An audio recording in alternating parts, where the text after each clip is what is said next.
Ya. Oke, selamat datang ke sesi ke-11 teman-teman semua. Terima kasih banyak yang hadir, yang akan nonton nanti juga. Terima kasih banyak sudah ditonton. Sebenarnya karena emang tujuan mungkin seluruh rangkaian acara bahas pendidikan adalah supaya kita bisa diskusi lebih banyak gitu ya. Dan sebenarnya pas kita pertama post bahas pendidikan tuh banyak yang nanya, ini pematerinya siapa? Kita juga nggak berani bilang itu kita karena kayak kurang berhak gitu untuk bercerita tentang figur-figur ini. Makanya sebenarnya emang fokus kita adalah di diskusinya. Nah, karena Alhamdulillah kita banyak teman-teman yang jago berdiskusi, menjadi pemateri juga. Teman-teman di sini yang ingin menjadi pemateri berikutnya, silahkan tolong dikontak kami kalau ingin em, memantik gitu ya lebih jauh menjadi host juga di sesi berikutnya karena kita masih mungkin setahun kayaknya kita melakukan ini setiap hari Jumat dan Minggu ya. Jadi iya betul, ayo demokratisasi sesi pendidikan Logos. Oke, jadi emang we're very open kalau ada yang mau berkontribusi. Mungkin untuk kali ini, um, may I present Kak Kristan yang sering datang ke Forward tapi nunggunya di Gordi karena mencari wifi yang bagus kayaknya. Kerja soalnya. Iya, sambil kerja makanya ini masih um, ini libur ya Kak hari ini atau ada acara kerjaan juga? Syukurnya libur ini lagi ada acara ya acara persekutuan Kristen gitulah. Jadi saya Oke, ambil waktu dulu. sip. Oke, silahkan Kak Kristan. Akan dibuka. Ya Nathan masih tenang aja. Ini yang mau present lewat Nisrin atau Olive atau lewat aku aja? Sebenarnya lebih gampang kalau lewat Kak Kristan sih supaya bisa kontrol ininya. Tapi kalau mau aku yang share juga bisa. Oke, aku download dulu. Atau aku share aja nggak apa-apa. Udah boleh deh biar biar itu yang lebih gampang. Ya, halo rekan-rekan, terima kasih udah diberikan kesempatan. Aku agak agak agak deg-degan. Soalnya baru sekarang kan di logo segala macam. Ya, ini emang gambarnya agak agak memeable ya. Jadi ini dari namanya Art of Marza ini eh, ilustrator queer Christian yang cukup aku suka follow di IG gitu. Agustin of Hippo tapi di sini gambarnya with Hippo gitu. Jadi ya lumayan cute gitu. Walaupun Agustinus juga kisah hidupnya nggak cute-cute juga sih, ya agak-agak rada-rada apa ya, cukup cukup interesting kisah hidupnya tuh.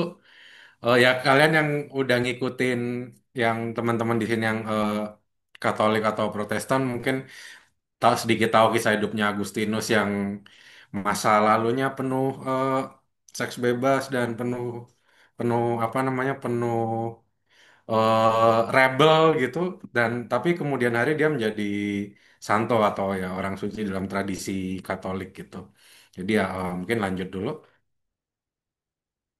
Ya ini mungkin pengumuman dulu ya untuk kita mulai ya seperti biasa karena untuk forward maupun logos ingin supaya tidak ada toleransi terhadap pelecehan verbal atau kekerasan seksual dan hargain pendapat seluruh peserta webinar ketika berlangsung maupun waktu sudah selesai. Dan yang ini yang penting supaya ini bisa jadi demokratisasi pendidikan gitu, kita sama-sama belajar, nggak ada superior dan inferior ya. Makanya yang terlibat di sini yang mungkin punya input-input ya yang lebih menguasai lapangan lah atau yang lebih menguasai tokohnya ya silakan banget untuk share supaya kita bisa saling berbagi juga. Dan kiranya forum ini juga jadi ruang aman dan inklusif buat rekan-rekan sekitar supaya tidak ada diskriminasi dan tidak ada sikap-sikap yang eksklusif gitu dalam kita belajar gitu. Ya, selanjutnya boleh lanjut. Ya, sebenarnya udah ada yang angkat tangan nih. Enggak. Ya, sebenarnya yang menarik dari Agustinus adalah kita tahu pemimpin tertinggi agama Katolik, Gereja Katolik sekarang adalah Pope Leo XIV, seorang biara dari tradisi pendidikan yang amat refer kepada Agustinus. Jadi seseorang dengan pemahaman pendid- dengan pendidikan ala Agustinus itu sekarang menjadi pemimpin 2 miliar lebih umat ya, apa 1 miliar lebih umat. Dan aku sendiri adalah seseorang dari tradisi Kristen Protestan yang mana itulah tradisi yang dimulai oleh seorang yang kala itu masih menjadi biara dari tradisi Agustinian juga, Martin Luther yang memakukan 95 tesis di sebuah gereja di Wittenberg sebagai wujud protesnya terhadap kebobrokan gereja Katolik waktu itu. Jadi ya kelihatannya mau nggak mau Lovimor Hetim ya Agustinus itu adalah seorang yang amat sangat berdampak dalam peradaban dunia Barat dan dalam pendidikan terkhusus pendidikan yang liberal arts dan kedepannya. Uniknya adalah Agustinus adalah seorang dari Afrika, dari Northern Afrika, Aljazair. Dia mungkin terdidik secara Greco-Roman, walaupun ya nggak bisa bahasa Yunani gitu, tapi dia terdidik oleh sistem Romawi dan ya sebenarnya dia dari keluarga yang campur, yaitu dari ibu yang Kristen taat dan bapak yang non-Kristen, seorang pagan dan walaupun begitu, mereka sebenarnya bukan orang yang kalau sebelum-sebelumnya kan tokohnya ini cukup privilege-nya cukup tinggi ya. Agustinus adalah seorang dengan privilege yang cukup-cukup eh, mendukung pendidikan, mendukung di pendidikan, tapi bukan seseorang yang, weh dia aristokrat. Dia adalah seorang kelas menengah nanggung gitu.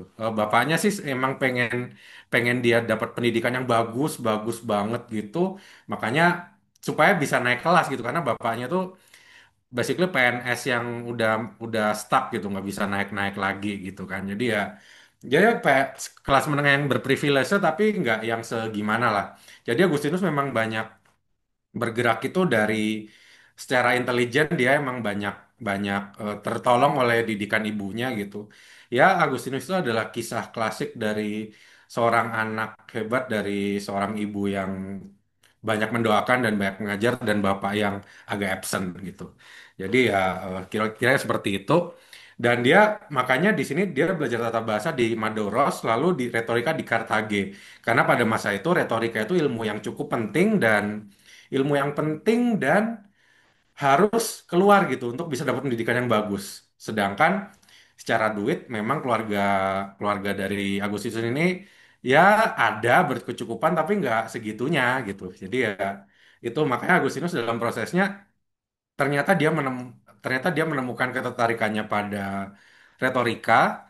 Ya walaupun emang dia itu nggak bisa bahasa Yunani ya karena seingatku itu gurunya emang agak galak dan agak nyebelin gitu dia jadi males gitu. Nanti sambil belajar kalian juga akan lihat dia sempat kesel gitu karena dulu waktu kecil sering dimarahin karena suka main-main padahal orang dewasa juga suka main-main tapi disebutnya bisnis or whatever gitu kan. Dia kesel soal itu. Ya dia pengajar yang ulung dan memegang posisi prestisius di 2 kota besar Kaisaran Romawi.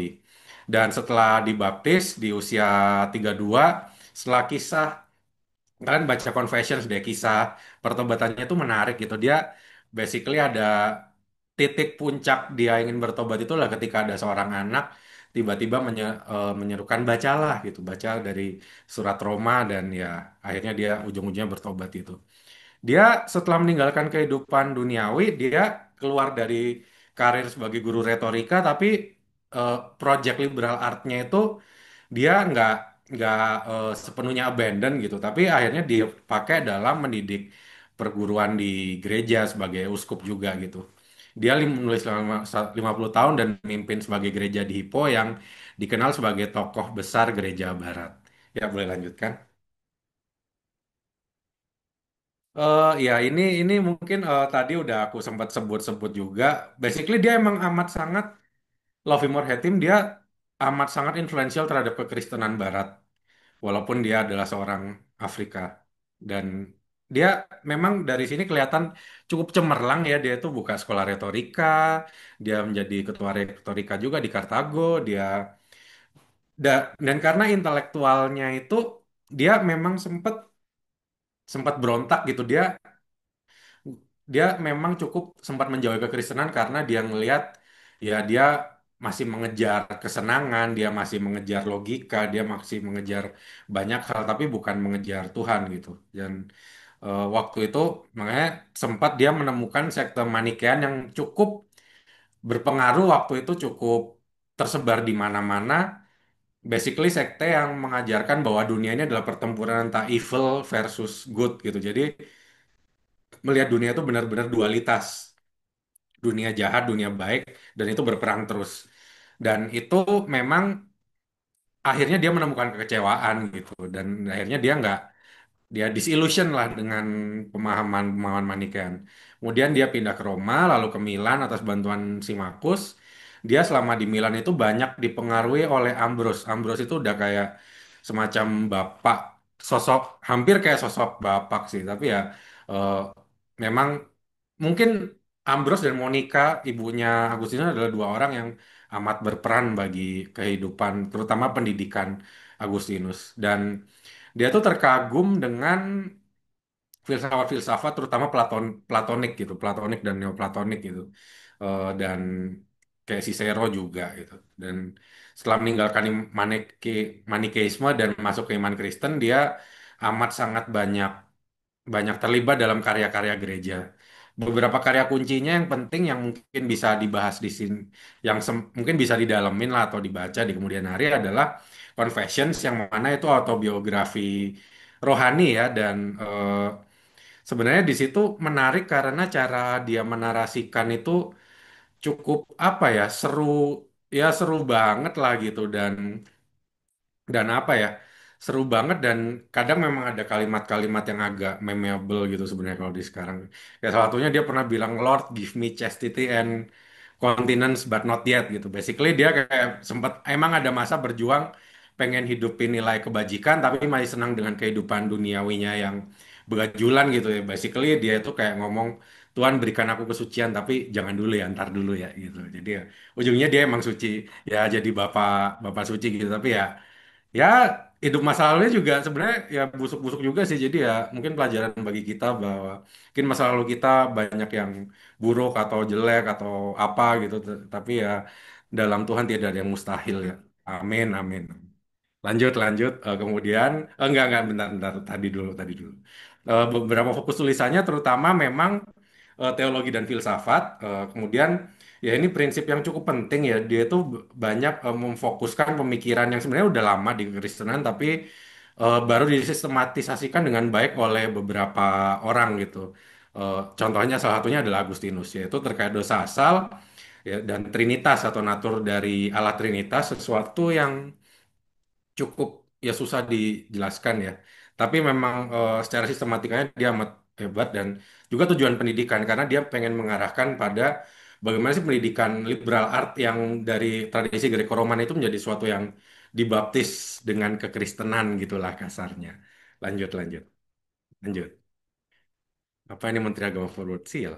Eh, Pertama tujuan pendidikan. Nah, sebenarnya Agustinus itu adalah seorang yang amat sangat, ya setelah bertobat ya, walaupun sebelum bertobat ya ya gitulah ya.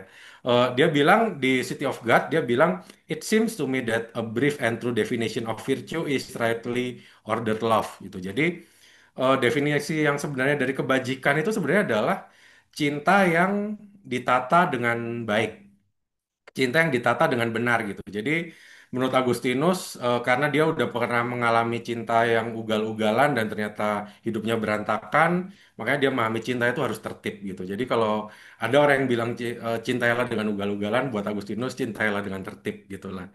Basically dari situ juga dia tuh pengen pendidikan tujuannya adalah untuk mengarahkan cinta itu supaya diarahkan dengan benar. Eh, Poin pendidikan adalah cinta. Tapi bagaimana supaya cinta itu benar-benar terwujud? Nah, ini beberapa poin penting. Happiness and wisdom. Pendidikan tujuannya membawa manusia pada kebahagiaan sejati soal melalui pengetahuan akan kebenaran dan kebaikan dan didorong oleh cinta dan rasa ingin tahu pada Tuhan. Kemudian kebenaran. Truth itu sebenarnya Agustinus itu mengarahkan pada Tuhan. Jadi kebenaran itu adalah sesuatu yang kekal dan tidak berubah atau istilahnya tetap sama dan selamanya. Nah ini dalam hal ini Agustinus sebenarnya cukup dipengaruhi oleh Plato juga ya, karena ya sebenarnya monoteismenya ala Plato itu memang the first mover gitu kan. Jadi memang puncak dari kebenaran. Tapi dari situ juga membahas tentang kebaikan. Kebaikan adalah segala hal yang diciptakan Tuhan sesuai maksudnya, tidak menyimpang atau merusak. Dalam hal ini maksudnya adalah pada pada dasarnya apa dalam tradisi Kristen itu kan melihat apa yang Allah ciptakan itu adalah baik adanya gitu. Pada dasarnya semua ciptaan itu adalah baik. Sehingga eh, terutama ketika melihat manusia diciptakan seturut gambar dan rupa Allah dalam istilah di Alkitab di Kejadian gitu, maka kebaikan itu adalah sesuatu yang memang ternyata yang dipahami sebagai sesuatu yang diciptakan seturut gambar dan rupa Allah. Jadi bagaimana konsep itu kemudian ditarik dan dipahami, ya itu sambil jalan gitu. Bagaimana konsep yang benar tidak menyimpang atau merusak, nah itu dari situlah mungkin memang kelihatan pengaruh Agustin terhadap pendidikan ataupun pandangan yang lebih konservatif di kemudian hari ya. Lanjut. Oke, nah sebenarnya isi pendidikan menurut Agustinus adalah ya pertama kebijaksanaan atau wisdom. Di sini sekali lagi dia emang sangat mengarahkan kepada sesuatu yang sifatnya kekal gitu. Jadi puncak hasrat pendidikan yang tertinggi adalah untuk didorong cinta akan pengetahuan dan keinginan mengenal kebenaran sejati. Dalam pandangan Agustinus ya cara mencintai atau cara eh, mengasihi Tuhan dengan mendalam gitu ya dengan belajar dengan eh, dengan mengetahui lebih banyak ilmu karena dari situ akan dimampukan untuk mengasihi sesama seperti mengasihi Tuhan karena ya poin penting soal pendidikan bagi Agustinus juga adalah untuk mencintai Tuhan dan mencintai sesama seperti diri sendiri. Nah, itu hukum kasih atau golden rule ya. Dan menurut dia hal-hal abadi itu ya diarahkan kepada berhubungan dengan Tuhan dan nilai-nilai kekal gitu. Jadi membantu manusia mengenali dan menumbuhkan kebaikan dalam diri, menolak hal-hal jahat yang menyesatkan. Hal duniawi itu seperti apa, yang akhirnya dia tetap anggap penting juga, yaitu adalah pengetahuan rasional dan ilmiah, hal-hal yang muncul dan kemudian hilang, ya misalnya kayak sains, matematika, hal materi, itu bukan sesuatu yang kekal, yaitu hal yang fana gitu. Tapi dari situ kan memang dari situ ada jejak-jejak, percikan-percikan kita mengenal kebaikan Tuhan dan mengenal Tuhan gitu. Jadi Tuhan itu bukan sesuatu yang cuma diimajinasikan, tapi dirasakan dan dialami dalam dunia sekitar kita. Lanjut, terus peranan di pendidikan. Nah, ini sebenarnya Agustinus itu cukup apa ya? Student centered learning sebelum istilah itu terkenal lah ya mungkin. Jadi memang sebenarnya agak agak diarahkan sebenarnya yang paling penting itu yang dianggap paling penting bagi Agustinus itu adalah murid-muridnya gitu. Dan murid-muridnya itu juga harus mengalami bukan cuma guru eksternal gitu atau guru yang ngajar gitu, teacher gitu, tapi juga guru batin. Bagi Agustinus ini adalah kitab suci atau ya firman Tuhan atau dalam hati istilah di kekristenan itu Roh Kudus yang mengarahkan seseorang untuk terus berpikir, terus merenungkan kebaikan Tuhan dan terus berfokus pada cinta yaitu ya pada keinginan untuk memahami Tuhan itu terus gitu. Dan dari situ akan dibimbing untuk memahami kebenaran abadi yang menjelaskan cara kerja dunia gitu. Nah, Agustinus itu juga melihat pentingnya eh, murid harus menyadari dan menerima tujuan belajaran agar pikirannya terarah gitu. Dan bagi dia self inquiry dan self interaction itu juga adalah kunci belajar yang penting gitu.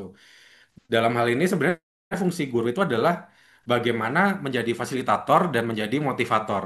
Ya, mungkin ini yang akhirnya jadi banyak ya, mungkin udah meneruskan tradisi Romawi dan dalam liberal arts kemudian hari menjadi sesuatu yang cukup di encourage untuk dipelajari dan dipahami gitu.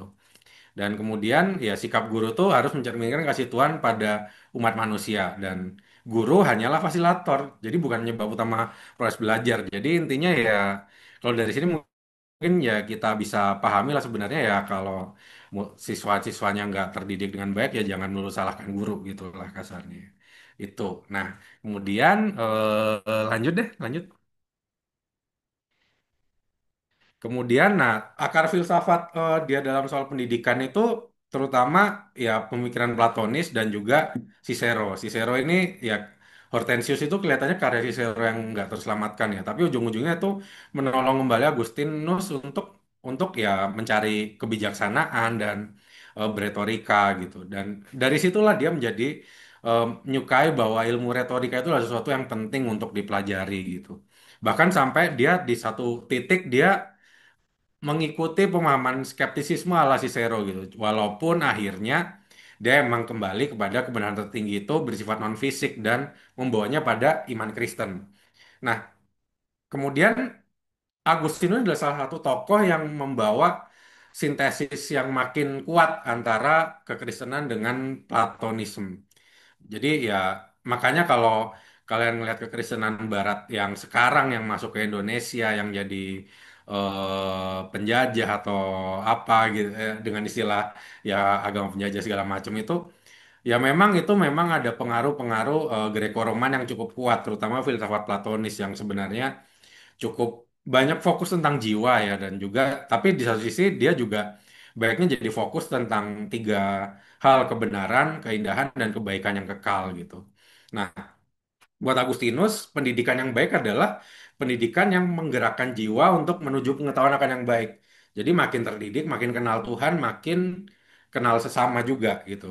Agustinus itu melihat pendidikan itu relasi yang personal dengan Tuhan dan Tuhanlah kebenaran. Jadi pendidikan itu yang untuk makin mengenal kebenaran yang adalah Tuhan itu sendiri, untuk makin memahami hakikat Tuhan gitu. Jadi ya mungkin bagi yang non teis atau yang pemahaman imannya non Abrahamik gitu mungkin ya baca Agustinus kayak mungkin kesel-kesel sendiri kenapa sih dikit-dikit dibawa ke Tuhan gitu ya emang emang orangnya kayak gitu gitu. Jadi ya lanjut lanjut. Nah, ini mungkin sesuatu yang agak bisa direnungkan ya. Jadi, Agustinus itu adalah seseorang yang pernah waktu kecil tuh ya di dimarahin guru lah basically karena main-main mulu gitu. Jadi dia pernah bilang it was not that we lack intelligence or ability, Lord. Karena engkau telah memberikan kami sesuai dengan umur kami. Hanya saja kami ini senang bermain gitu dan kami dihukum oleh orang tua yang ya, oleh orang dewasa yang sebenarnya melakukan hal yang sama kayak kami gitu. Cuma bedanya kalau orang dewasa melakukan aktivitas-aktivitasnya disebut ya, bisnis lah atau urusan orang dewasa gitu. Anak-anak dihukum untuk ya kegiatan yang sama aja gitu. Tapi ya nggak ada yang kami nggak pernah dapat permintaan maaf gitu. Jadi mungkin ini beberapa hal yang cukup bisa direnungkan gitu. Eh, dan mungkin nanti bisa teman-teman bisa share juga entah di komen atau di share di apa namanya ya Bukamik gitu. Jadi ya kapan sih sekolah itu menyenangkan bagi kita? Itu satu, dua. Kapan kita mulai benci atau nggak suka gitu dengan sekolah gitu? Kegiatan-kegiatan apa yang kayak kayak Agustinus bilang ini yang triggering kita untuk I hate school or something like that gitu. Dan kapan kita apa ya fall in love with it. Jadi ya mungkin rekan-rekan yang di sini yang belajar pendidikan gitu juga eh, ada fase ketika kalian akhirnya passionate gitu tentang pendidikan ya bagaimana gitu. Coba sambil direnungkan sedikit ya kita akan maju dulu sekalian menyelesaikan presentasi ini. Nah, ini juga kedua ini. Jadi perenungan kedua, dia pernah bilang bahwa indeed did I perceive your invisible reality to created things, but keep my gaze there was beyond my strength gitu. Jadi dia tuh semacam karena melihat sekitarnya dan akhirnya dia mengalami banyak fase dalam kehidupannya, dia semacam terus teringat gitu dia mengejar sesuatu yang apa ya dia dia rasakan harumnya gitu tapi dia belum bisa sepenuhnya menikmatinya gitu jadi mungkin nggak melulu harus ngomongin Tuhan ya tapi seberapa jauh pendidikan itu membawa kita atau murid-murid ya bagi rekan-rekan pendidik itu ya murid-murid untuk melihat sesuatu yang lebih besar dari diri kita sendiri dan sebenarnya apa sih sesuatu yang lebih besar dari kita sendiri itu yang didapatkan sejauh ini ketika belajar atau being passionate about education in whatever gitu. Lanjut. Nah, ini mungkin beberapa tahap-tahap akhir presentasi ya. Jadi, Confessions itu emang ngomongin pendidikan masa kecil di Tagaste dan waktu itu pendidikan formalnya emang cukup banyak hafalan kosong gitu ya. Jadi ya nggak menikmati gitu kan. Jadi proses yang tanpa pemikiran, nggak menyentuh pemahaman sejati dan kata-katanya dipelajari tanpa keterhubungan makna atau ide gitu. Jadi dia tuh mengkritik sistem ini dan menyarankan agar pelajar memahami makna dan hubungan antar kata bukan cuma ngucapin gitu. Jadi harus ada pemahaman dan bukan sekedar pengulangan. Nah, ya ini mungkin secara modern memang banyak aspek yang ngomongin jangan hafal doang tapi pahamin gitu kan. Ya, itu mungkin salah satu yang cukup didorong oleh Agustinus juga. Lanjut. Kemudian on the teacher. Nah, terkait dengan ini mungkin eh, di sini disampaikan bahwa kata-kata hanya berarti jika terhubung dengan pengalaman nyata gitu. Jadi di sini juga melihat pentingnya istilahnya apa ya? Pentingnya menjadi teladan yang baik gitu. Pentingnya menjadi contoh atau menjadi ya apa yang dikatakan yaitu yang dikerjakan. Jadi pentingnya integritas gitu. Dan guru tuh harus membawa murid bertemu langsung dengan hal yang ingin dia ketahui dan bukan cuma ngasih tahu jawaban. Jadi ada aspek experiential learning juga gitu di sini. Lanjut. Nah, kemudian ini sebenarnya adalah aspek yang cukup ini diajar dia ini terkait dengan pendidikan kekristenan ya sebenarnya seseorang yang masih baru eh, masuk kepada iman Kristen gitu. Tapi ini mungkin beberapa beberapa hal yang penting juga bagi para pendidik gitu tentang pentingnya kasih, pentingnya empati, pentingnya adaptasi gitu. Yaitu masuk ke dunia si pendengar atau ya mungkin murid gitu seperti saudara atau ayah atau ibu seperti keluarga gitu. Jadi bukan cuma ujung-ujungnya bawa-bawa otoritas gitu kan. Dan itu yang something yang problematik gitu. Kemudian berempati pada murid, memahami latar belakang, kondisi dan perasaan mereka dan juga peka terhadap kondisi murid gitu. Karena ya memperhatikan ekspresi atau reaksi dan kalau misalnya lelah atau nggak berespon ya harus bersikap lebih ramah atau hangat gitu. Walaupun ya di pendidikan sekarang mungkin agak lebih susah ya ketika beban bagi guru makin makin berlipat gitu dan nggak dapat privilege yang memadai gitu. Tapi ya ini memang suatu proses yang waktu di masa Agustinus menjadi amat penting gitu bahwa guru itu sebenarnya fasilitator gitu. Lanjut. Nah, ini beberapa poin tentang ada tiga tipe gini murid yang berdasarkan latar pendidikan yang perlakuannya mungkin guru-guru itu harus berusaha untuk lebih bisa membedakan. Pertama adalah poorly educated student. Nah, ini butuh guru yang sabar atau simpatik dan konsep perlu diulang hingga benar dipahami. Jadi ya siswa yang memang terdidik belum terlalu terdidik dengan oke gitu dan memang nggak bisa disalahkan gitu bahwa ya, memang pembentukannya itu lebih lebih nggak mungkin lebih less privilege or something. Kemudian well educated student itu mungkin diarahkan supaya ya mungkin fondasinya bagus gitu. Jadi perlu lebih banyak tantangan.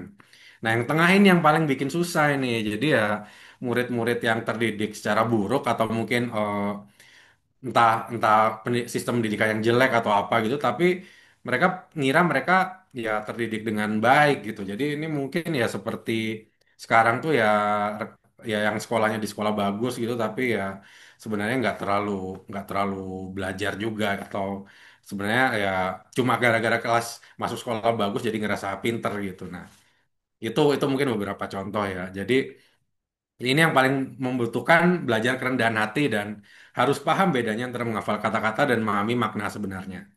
Ya, lanjut. Oke, jadi sebenarnya liberal art yang Agustinus pahami dan ingin tanda kutip agak dekonstruksi, satu sisi mungkin agak dekonstruksi, tapi di sisi lain lebih semacam Agustinus itu ingin membaptis sistem liberal art dengan kekristenan gitu. Karena Agustinus melihat bahwa ya basically konsep konsep eh, pendidikan purpose untuk education itu ada empat ya.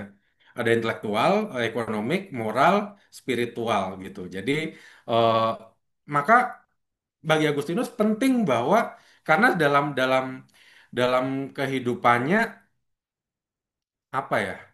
Dalam kehidupan pelajarannya gitu waktu belajar retorika dan segala macam Agustinus itu ngelihat kok gue makin bisa makin ngerti dan gue diajarin bokap gue untuk pinter supaya bisa pansos gitu tapi kok aku nggak terhubung secara moral spiritual gitu kok hidupku tetap tetap jadi kayak ya playboy lah hidupku jadi berantakan hidupku nggak beres gitu dan dia merasa ada diskoneksi antara itu makanya ketika dia bertobat dia melihat pentingnya pendidikan moral dan spiritual itu untuk jadi guidance bagi proses untuk berkembang secara intelektual dan juga eh, aspek ekonomi ya. Walaupun ya nggak bisa disangkal butuh belajar, butuh mencukupkan duit segala macam. Tapi ya itu bukan suatu yang ya harusnya bukan suatu yang paling utama gitu. Jadi dia melihat bahwa pendidikan ala liberal arts itu sebenarnya sesuatu yang netral ya pendidikan. Di sini kan ada trivium dan juga ada quadrivium ya. Pertama trivium itu tiga, itu adalah grammar, retorika dan dialektik. Ini yang tentang bagaimana memaknai bahasa dan dalam berpikir gitu. Kemudian empat lainnya adalah terkait geometri, aritmatik, musik dan astronomi. Nah, ini ya mungkin lebih dibahas di sebelum-sebelumnya ya pendidikan oleh terutama tokoh-tokoh Yunani yang lebih menggarap itu di sebelumnya gitu. Jadi Agustinus nggak ngeliat itu sebagai ya orang kan kadang suka ngeliat sekolah itu sekolah sekarang itu udah dipengaruhi liberalisme lah atau dipengaruhi setan gitu. Jadi ya kita jangan sekolah kalau di konservatif Amerika kan suka pengennya ujungnya homeschooling anaknya supaya tidak tertular setan-setan sekolah publik gitu ya. Jadi Agustinus nggak ngeliat kayak gitu. Agustinus tuh ngeliat ya ilmu itu sebenarnya sesuatu yang netral dan itu malah bisa menolong seseorang untuk makin mengenal Tuhan gitu. Cuma ya kita perlu mengarahkan dalam pendidikan konsep pendidikan Kristen itu mengarahkan supaya bisa mengkomunikasikan dan mengerti tujuan-tujuan yang memang Tuhan berikan lewat pendidikan gitu. Kayak misalnya bagaimana makin mengenal Tuhan dengan lebih dalam melalui ya aritmatik, menemukan kebenaran dalam angka-angka. Jadi kalau kayak pendidikan ya kurikulum yang sekarang itu ya kan emang ada dikit-dikit dibawa ke moral gitu kan ya itu sebenarnya sesuatu yang dari Agustinus juga udah dibawa gitu. Jadi pengen dihubungkan langsung dengan Tuhan gitu walaupun memang nggak bisa langsung kayak gitu dan berusaha untuk mengerti rencana ilahi untuk memahami realitas dan melihat sesuatu yang nggak cuma yang fana aja gitu dan itulah kurang lebih jadi bagaimana dia pengen membuat supaya moral dan spiritual itu sebagai sesuatu yang memandu perkembangan intelektual lewat pendidikan ala-ala ya sekolah gitu. Lanjut. Oke, kemudian ini mengenai kritik dan pragmatic approach ya sebenarnya sambil jalan memang kita ngelihat pendidikan ala Agustinus ini berkembang di Katolik dengan naik turunnya gitu. Bahkan mungkin Katolik dan Protestan sekarang ini amat sangat dipengaruhi oleh ya pendidikan Agustinus karena Protestan dimulai oleh seorang seorang rahib Agustinian yang murtad dan eh, Katolik sekarang dipimpin oleh seorang rahib Agustinian juga gitu. Jadi mungkin eh, kemudian juga bahwa melihat semua rational understanding itu berdasarkan sense perception gitu dan eh, ada juga bahwa kita bisa ngeliat bahwa Tuhan itu sebenarnya bisa bekerja lewat intermediate agent for teaching itu nggak cuma internal teaching itu kan kalau di sini kelihatannya oh suara hati atau Roh Kudus itu bekerja lebih dalam lebih kuat di diri itu sendiri bukan oleh external teacher gitu padahal ya sebenarnya bisa dipahami bahwa ya Tuhan bisa bekerja lewat ya guru-guru nggak cuma lewat misalnya baca Alkitab nah ini yang mungkin dalam perkembangannya sering bermasalah ya karena ujung-ujungnya eh, udah yang penting belajar Alkitab, yang lain ilmu-ilmu nggak penting gitu. Jadi sekolah S3 tinggi-tinggi nggak jangan sampai kayak gitulah nanti jadi liberal gitu. Jadi ya ini sesuatu yang jadi problematik gitu dan mungkin cara memahami Agustinus yang salah baca gini sebenarnya bisa menjadi emang mungkin problematik gitu dalam dalam perkembangannya gitu. Ya pengaruh-pengaruhnya mungkin emang kerasa ya di eh, Dante, kemudian Martin Luther. Nah ini Luther disebut ya itulah ya mungkin karena dia terdidik secara Agustinian dia jadi berani rebel gitu karena Martin Luther itu cukup terpengaruh Agustinus tentang anugerah gitu bahwa anugerah istilahnya ya grace itu nggak bisa diperoleh gitu itu emang benar-benar nggak bisa lewat usaha sendiri tapi emang diberikan gitu karena eh, ya kalau miripnya ya Martin Luther itu kan rahib Agustinian yang cukup keras gitu dalam mendisiplinkan diri. Ternyata dia nggak ngerasa dapat apa-apa gitu. Meanwhile, Agustinus adalah seseorang yang hidupnya cukup berantakan dan cukup begajulan gitu. Tapi ya ternyata dia bisa jadi pendidik yang pendidik Kristen gitu kan. Jadi ya siapa sih yang bisa berhak untuk bilang ya mereka nggak berhak soalnya masa lalu mereka jelek gitu atau mereka gini gini gini gitu. Jadi dari sini dia makin paham konsep anugerah gitu. Dewey ini ya mungkin perkembangan yang lebih, sorry sebelumnya lagi, perkembangan yang lebih sebelumnya gitu, scientific method, dan merefleksikan Agustinus aim of education to it focus on real world observation. Jadi ini yang lebih ke arah pragmatis ya. Dewey itu banyak memproses tapi juga banyak apa ya, entah menentang atau mengembangkan pemikiran Agustinus juga sebagai tokoh dialognya gitu. Dan mungkin di sini esensialisnya adalah truth and wisdom are not really contained in science. Ya sebenarnya ini juga mungkin sesuatu yang kalau ekstrimnya itu jadinya agak memisahkan antara truth and wisdom dengan sains. Tapi ya sebenarnya nggak bisa kayak gitu kalau menurut Agustinus. Oke, sebagai ending, lanjut.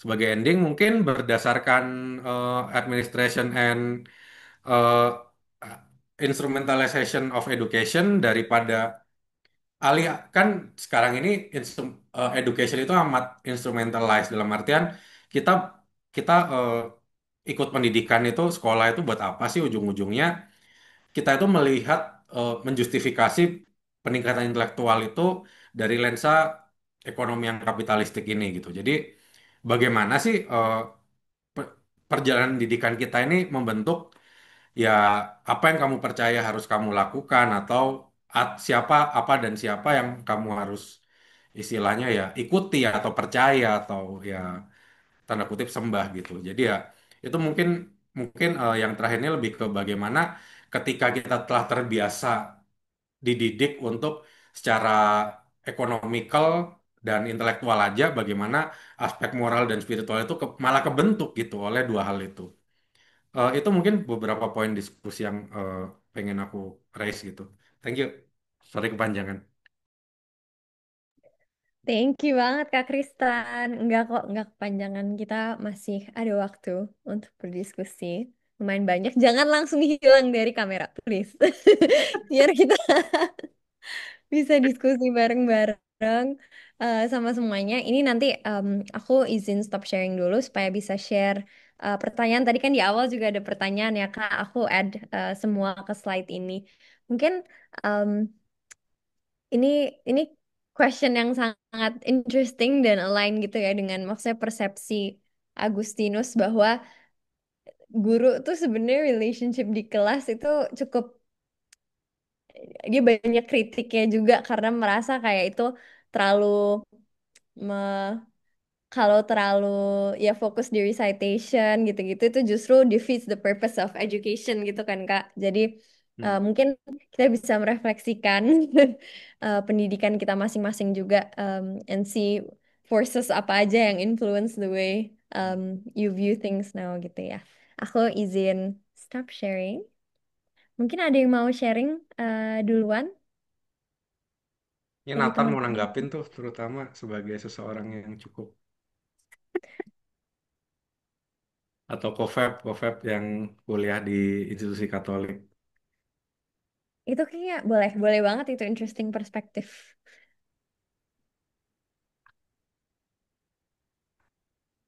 Wih, dulu deh. Ya.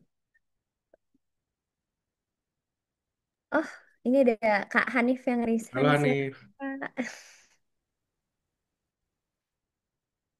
silakan silakan. Apa halo, makasih Tristan dan Nisrin udah sharing tentang Saint Augustine. Eh, Begitu tahu Saint Augustine aku langsung minta minta di share link Zoom-nya. Em, Sebenarnya tadi pertanyaannya kan lebih ke arah tentang ya bagaimana itu dikaitkan dengan eh, mungkin kayak pembebasan dan perspektif hidup gitu ya. Tapi kalau aku pribadi itu aku tidak serta-merta merasa bahwa pendidikan dari SD sampai ya alhamdulillah ada kuliah gitu, itu kemudian memberikan dampak langsung baik dari segi sosial maupun um, apa ya profesional gitu. Tapi tapi lebih ke arah cara berpikir, framework itu kemudian ya mendekatkan kita terhadap bentuk hidup yang saya mau gitu. Eh, dan ternyata menarik ya. Maksudnya yang terutama kita sangat tengah tengah Agustin itu kan beliau beliau sebenarnya semacam dulu ya pendosa terus tobat, eh, gitu ya. Ya aku nggak bisa bilang sama ya karena diskusi tentang apa itu dosa mungkin bukan tempatnya di sini. Tapi in a way ya ada semacam radical transformation lah ya bagaimana Saint Augustine yang itu menurut aku hanya bisa diberikan oleh ilmu in general, tapi specifically education itu.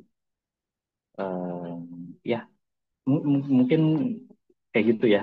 Hopefully it answers in a way.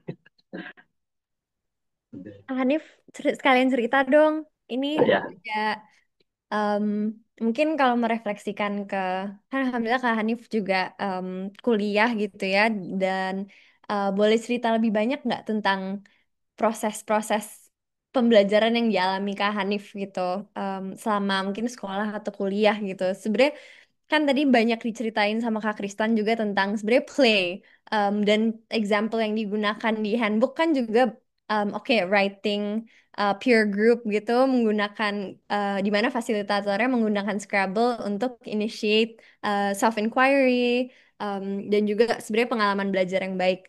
Boleh agak curhat dikit nggak tentang masa pendidikannya Kak Hanif juga kayak ada bagian yang seru nggak sih atau bagian yang paling you dibenci banget dan when did you start to fall in love with learning? Karena personally Kak Hanif kan orangnya sangat um, curious gitu banyak yang dieksplor sehari-hari.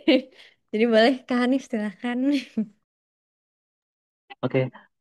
Um, Sebenarnya school has always been fun in terms of learning part ya.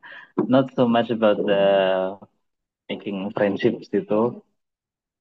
Terus ya mungkin orang-orang yang incline secara bookishness itu cenderung untuk antisosial ya, for lack of better word.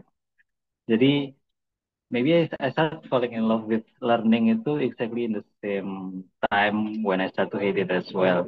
For different reasons, of course. Tapi mungkin menyambung ke paragraf keduanya, ada ada ada suatu pengalaman yang sampai sekarang itu kebawa. Jadi itu guruku waktu itu di SMA kelas pertama itu berarti kelas 10 ya. Itu masih pakai blackboard gitu ya pakai kapur ada dua papan dia tuh ngegambarin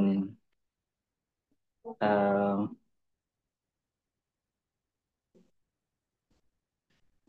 min b plus minus akar itu apa ya kalau nggak salah itu cara menemukan akar-akar dari bilangan bukan bukan bilangan kuadrat dari apa quadratic equation ketika dia udah sampai menurunkan itu sampai dapat x 1,2 sama dengan min b plus minus akar b kuadrat min 4 ac per 2a itu ada aha momen, ada eureka momen tuh yang ketika aku ingat banget tuh sangat visceral, semua orang itu kayak sangat terkagum, terus kayak there's an audible gasp, dan itu tuh mungkin bukan bukan penemuan proofnya itu yang mengagumkan, tapi that feeling that we discover something that on paper kayak nggak bisa diintuisikan, sampai kita bisa menemukan sendiri. That feeling of play, that feeling of discovery, dan the feeling of going through like a dark tunnel until you see the light and you can it's as if you go through your adventure and then you find a treasure at the end itu sesuatu yang sampai sekarang aku teringat dan aku bawa so yeah I guess that's one example ya kalau saya something larger than our own self it's just an equation after all ya tapi itu suatu an experience that I very much remember gitu. Kan gitu sih. Nishrin. Makasih Kak Hani. Iya, Bagus banget ceritanya. Dan kayak kita semua pernah merasakan itu ya. Kayak tiba-tiba ada curiosity-nya stimulated gitu dari apa yang terjadi di kelas. Terima kasih Kak. Oh, ini dia. Muncul orangnya. Silahkan Kak Febrianto. Ya, Halo, oh ya oke. halo, halo. Kirain Oke, top thank you Kak present. Kristan dan teman-teman buat intinya presentasi sangat menarik ya. Em, Kalau dari pengalamanku sendiri mungkin kalau baca Agustinus nggak banyak bicara soal pendidikan ya, cuma memang lebih banyak ke teologinya. Jadi hari ini sangat tercerahkan sih. Tapi mungkin kalau pengalamanku mungkin kalau ditanya tadi di eh, kampus Katolik maupun juga kuliah di kampus mungkin Kristen Protestan begitu, mungkin bedanya adalah mereka tergantung dari kadar mereka menerima Agustinusnya gitu ya. Mungkin kalau bisa aku dari pengalamanku adalah mungkin kampus atau pendidikan Kristen Protestan itu lebih dalam tanda kutip lebih hardcore Agustinus gitu ya dibanding Katolik. Nah, Katolik itu menerima Agustinus juga tapi tarafnya berbeda gitu karena mungkin ini mungkin mereka apa ya, nanti ketika Agustinus diterima di zaman medieval akan berubah lagi sehingga pendidikan Katolik yang sekarang itu akan berbeda dengan yang Protestan gitu. Ya, karena mungkin pengaruh Thomas Aquinas dan segala macam. Jadi yang aku lihat pengaruh kampus Katolik itu lebih apa ya, lebih humanis gitu, lebih humanis dalam arti mereka lebih menerima, lebih fokus ke manusianya gitu. Jadi mereka lebih apa ya, lebih gampang menerima liberal arts sebagai sebagai bagian dari tidak melulu selalu harus di apa ya, dispiritualisasi walaupun mereka semua percaya teologi itu sesuatu yang penting gitu ya, spiritual, moral, tapi tidak melulu harus apa ya dikontraskan gitu dengan eh, liberal arts gitu. Jadi mereka merasa itu harusnya terintegrasi bukan hierarkis. Nah, di sini mungkin agak berbeda dengan Protestan yang lebih hierarkis di mana hal spiritual itu di atas gitu kan. Itu kan yang Agustinus percaya dari Neoplatonis ya yang ada hierarchy of being atau created order of being gitu. Em, em, Mungkin di situ. Nah, di sini kalau aku sih mungkin lihatnya kampus Protestan lebih fokus misalnya kepada anxiety-nya Agustinus. Seperti yang tadi Kak Kristan bilang ya tentang pendidikan itu kan ada dari Martin Luther dan sebagainya itu ada anxiety dari karena dari pengalaman pribadi Agustinus sendiri itu ya kan ada disordered love ya. Jadi itu yang terus-menerus jadi dasarnya Agustinus tuh pendidikan tuh harus harus apa ya mengasah cinta itu sampai bener gitu. Jadi itu karena pengalaman pribadinya tuh terbawa sampai ke seluruh paham pendidikannya gitu. Jadi anxiety ini harus dibereskan gitu. Kalau buat Agustinus, mungkin kalau aku merefleksikan em, dari pertanyaannya adalah seberapa apakah anxiety yang kita berikan kan anxiety nggak selalu negatif ya dalam arti kan orang kan mulai belajar kan karena ada sesuatu yang membuat dia penasaran kan desire untuk something for more kan itu kan menurut Agustinus gitu. Mungkin kalau dari pertanyaan tadi kan lensa kapitalistik ekonomi gitu ya. Ya seberapa jauh sih pendidikan kita itu kita eh, mengimposisi gitu, impose anxiety kepada anak didik kita itu em, dengan sebuah sistem yang semua sama rata gitu. Anxiety ini kamu harus punya anxiety seperti ini baru kamu bisa dididik gitu kan. Atau kita ada proses mengasah anxiety itu gitu lah. Ada proses mengungkapkan dan mengasah anxiety itu harus gimana sih dan gimana cara kita mendidik gitu. Em, jadi mungkin yang aku refleksikan selama ini, oh iya, iya, selama ini mungkin kita eh, di dalam sistem itu juga sedang mengimpos bahwa kita harus anxious tentang hal ini. Padahal mungkin nggak seharusnya gitu ya.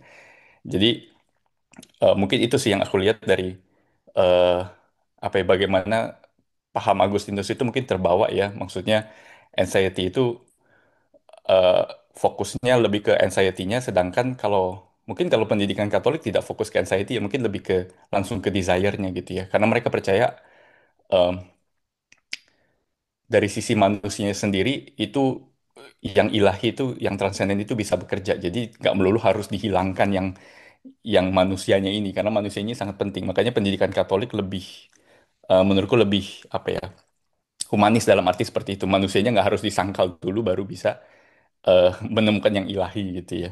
Walaupun mereka ada sisi asketisnya juga sebenarnya, tapi eh, bagi mereka itu hanya jalan gitu. Itu alat apa pendidikan tidak tidak itu integral dengan pendidikan, bukan harus dihilangkan dulu baru kita bisa mendidik gitu. Sedangkan yang Protestan itu harus dihilangkan dulu yang itu baru bisa dididik gitu. Mungkin itu sih yang refleksiku ya, mungkin masih berantakan sorry. Itu bagus banget. Aku suka banget description tadi soal maksudnya pendidikan sekarang um, in general gitu ya. Statusnya adalah anak-anak itu harus anxious baru dia bisa mungkin rasanya baru bisa achieve something. Makanya tes gitu kayak UN gitu jadi cure all gitu ya Kak rasanya. Oke, ini supaya anak-anak mau belajar ya berarti harus ada high stakes standardized testing gitu ya untuk jadi ini. Padahal kan yang diceritain Agustinus, yang diceritain bahkan hampir semua orang yang udah kita ceritain sebelumnya, kita diskusikan sebelumnya itu bukan root of learning dan root of ini ya si achieving that desire gitu untuk belajar. Kak Kristan ada yang mau ditambahkan? Mungkin bisa elaborasi soal asketis juga. Mungkin ada banyak yang belum Ya, dapat eh, gitu. asketis itu kan sebenarnya kecenderungannya adalah untuk menghindari hal-hal duniawi untuk mencapai sesuatu yang lebih tinggi gitu, taraf yang lebih tinggi gitu. Dan mungkin dalam pendidikan Protestan itu memang ya sebagai contoh di seminari-seminari Katolik itu pendidikannya filsafat filsafat sama teologi itu dianggap penting gitu. Tapi dalam Protestan ujung-ujungnya harus bahas bahas apa ya? Teologi dulu pokoknya teologi gitu di seminarinya gitu. Jadi secara Katolik itu memang kalau rekan-rekan yang terdidik di Katolik juga kadang aku juga kadang ngelihat ada sesuatu yang lebih balance antara kehidupan playing gitu atau kehidupan playing ataupun misalnya akademis gitu kayak misalnya di beberapa sekolah Katolik yang bagus gitu kayak misalnya boleh gondrong tapi pendidikannya juga maju gitu jadi ya itu sesuatu yang menarik sih untuk dipikirkan bagaimana kita meletakkan entah filsafat, pendidikan maupun memahami Tuhan itu nggak harus melulu pokoknya Tuhan harus di atas gitu, harus harus apa istilahnya harus pokoknya Tuhan Tuhan Tuhan dulu gitu. Tapi ya bagaimana kita berproses gitu secara organically gitu. Bahkan ketika eventually kita misalnya nggak beriman atau segala macam, kita menemukan kebaikan lebih tinggi gitu. Dan dari situ apa namanya ke dari situ misalnya ya kalaupun menemukan Tuhan ya it's a great thing bahwa akhirnya ternyata memang jejak-jejak Tuhan itu bisa ditemukan di mana-mana gitu. Jadi terkait ini sih aku sebenarnya jadi penasaran sih. Aku tadi sempat ngetik di komen sih. Eh, kan dari tradisi iman yang lain gitu misalnya ya terutama yang Muslim ya kalau di sini itu gimana sih mungkin ada pengalaman yang berbeda tentang entah itu bagaimana mengalami proses pendidikan yang membuat itu menemukan Allah atau kebaikan Allah atau kebaikan yang lebih tinggi gitu itu aja sih karena menurutku emang akarnya agama Abrahami kan jadi mungkin secara secara konsep itu agak-agak mirip gitu nggak penasaran aja sih aku. Kalau ada yang mau menjawab dengan pengalaman mereka sendiri, boleh banget di raise hand. Sebenarnya yang aku sebenarnya setelah tadi diskusi di kita ada grup teknis gitu ya untuk diskusi ini kita kayaknya secara kronologi sebenarnya nanti kita juga akan diskusiin banyak thinkers education di Islam gitu ya sebelum kita setelah um, Hildegard itu kita udah masuk ke kan Golden Age of Islam jadi banyak figur-figur yang kita bisa diskusikan.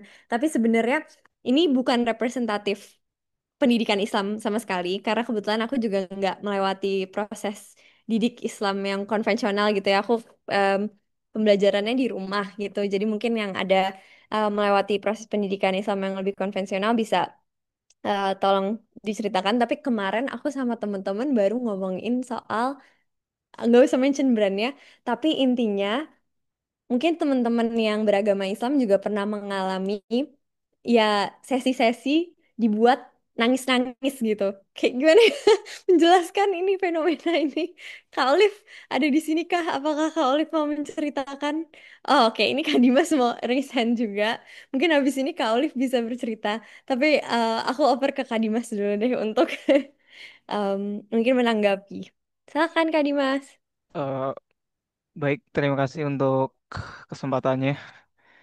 Tadi mau menanggapi Kak Kristan soal di tradisi Islam mungkin ya, soal gimana caranya kita mencapai keilahian gitu ya. Kebetulan saya ngajar di sekolah Islam ya. Minimal nama sekolahnya dulu. Orang-orangnya nggak tahu.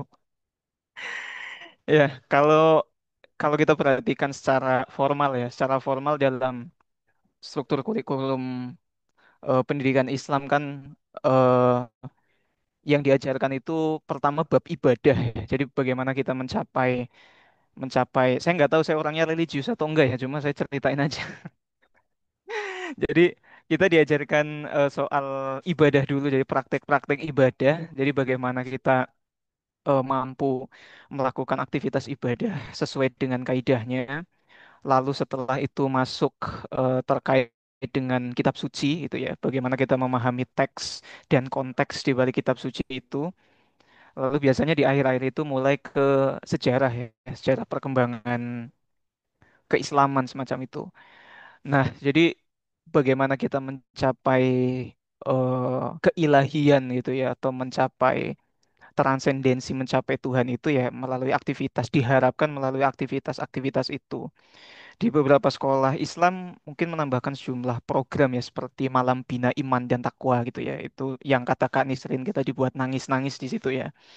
Lalu didekatkan dengan kaitannya dengan relasi sosial gitu ya, relasi kita dengan keluarga, relasi kita dengan orang tua, relasi kita dengan orang lain, kegiatan-kegiatan sosial yang lain dan lain sebagainya gitu. Jadi melalui aktivitas-aktivitas semacam itu. Tapi kembali lagi ya tadi soal pertanyaan terakhir di dalam webinar ini, soal pengaruh nuansa kapitalistiknya ya yang membuat membuat pembelajaran itu berorientasi pada hal-hal yang sifatnya material gitu ya, kemudian hal-hal yang bersifat apa pragmatis ya ketimbang kita mencapai apa sih semacam transendensi atau mencapai keilahian itu gitu. Nah, itu menjadi challenge semua orang sih, semua pendidik ya, apalagi di beberapa sekolah yang menambahkan apa narasi atau label keagamaan di dalamnya gitu. Nah, ini menjadi challenging challenging banget nih gitu ya. Kemudian eh saya sendiri karena background saya sosiologi ya itu kadang kesulitan untuk menambahkan aspek spiritualitas di dalamnya ya. Karena sosiologi itu kan sekuler ya basicnya itu. Jadi kalau kalau saya bercanda ke anak-anak, eh siapa sih yang mengendalikan kita semua dalam kehidupan sosial? Oh, pemerintah, Pak. Terus siapa kelompok-kelompok pemodal? Enggak dong. Yang pertama Tuhan. Jadi yang pertama Tuhan. Nah, yang kedua kan kita nggak tahu nih cara Tuhan mengendalikan kita seperti apa atau cara Tuhan menentukan kehidupan sosial seperti apa. Nah, Tuhan menganugerahkan tuh akal pikiran dan kemudian menurunkan menjadi ilmu pengetahuan dan lain sebagainya gitu. Sehingga kita ketika kita belajar hal-hal yang mungkin dianggap sebagai sekuler, filsafat dan lain sebagainya, sosiologi, fisika dan lain sebagainya. Nah, sebenarnya semakin kita tahu itu semakin kalau kata Socrates kan semakin kita tahu semakin kita nggak tahu ya gitu kan. Nah itu bukti bahwa kelemahan itulah kelemahan kita sebagai manusia dan ada yang maha berpengetahuan di samping kita itu yaitu ya kita sebutnya sebagai Tuhan itu sendiri gitu loh. Jadi kalau kita makin pinter, makin kita berpendidikan, makin kita tahu banyak hal, ternyata kita tuh makin merasa tidak tahu gitu loh. Ternyata ilmu pengetahuan itu sangat luas dan lain sebagainya gitu ya. Ternyata eh, kita memahami masyarakat bekerja itu nggak sesederhana yang kita bayangkan. Ternyata masyarakat bisa bertindak seperti ini, dipengaruhi oleh kaitan-kaitan yang bersifat struktural atau kultural gitu loh. Nah, berarti kan ada yang lebih mahal dibanding ini semua itu. Yaitu sih upaya-upaya saya untuk tetap mengarahkan anak-anak ya karena di samping di samping itu menjadi tujuan dari aktivitas pendidikan keagamaan ya, ya itu juga bagian dari konsekuensi logis saya bekerja di dalam institusi itu gitu. Itu sih Kak Nisrin. Terima kasih. Terima kasih Kak Dimas, itu overview yang sangat komprehensif dan kelihatan gitu, paling nggak ada effort-effort gitu yang terjadi karena emang sebenarnya pendidikan Islam tuh sangat kompleks dan em, banyak yang kita bisa pelajari karena tergantung banget juga sebenarnya sekolahnya, school of thoughtnya seperti apa dan sebenarnya leadership di sekolahnya kayak gimana juga kan Kak. Jadi itu nanti em, aku akan koleksiin juga lebih banyak cerita. Thank you Kak Dimas untuk penjelasan itu. Semoga nanti di um, sesi 5 sesi dari sekarang. Jadi setelah Hildegard nanti kita bisa ngomongin lebih lanjut gitu ya tentang pengalaman-pengalaman ini. Oke, mungkin ada kakak-kakak lain yang ingin cerita em, tentang ini pengalaman-pengalaman kayak jawaban Kak Raihan itu nyambung sama ini deh. When was school fun for you? When did you start to hate it? Sama when did you fall in love with it? Karena cerita itu. Kak Raihan cerita dong. Iya dong Kak, ini agak agak agak shocking ya. Aduh, sejujurnya aku bingung gimana mau ceritanya karena agak lucu sih pengalamannya. Cuman ini aku sharing aja kali ya, mungkin lebih ke pengalaman yang bikin aku confused gitu. Hmm. Berhubung aku pakai nama asli, kalau mau dicari juga sebenarnya gampang banget. Pokoknya aku tuh sekolah, kan aku memang dari SD tuh sekolahnya negeri ya. Cuman SMA aku tuh memang dikenal, pas zaman aku sekolah memang dikenal sebagai yang agamanya lumayan kuat. Nah, jadi kita tuh di situ kayak ada sistem yang namanya sanlat atau sanat kali ya, pesantren kilat-kilatan gitu. Pokoknya wajib buat kita yang kelas 10. Cuman yang aku kagetin ternyata ada simulasi masuk neraka yang mana menurut aku sejujurnya aku pribadi aku kurang suka ya kalau misalnya kita ajaran agamanya fokus kepada hukuman. Kayak misalkan fokusnya ke perbuatan salah kita terus hukumannya dibandingkan ketika fokusnya ke apa ya?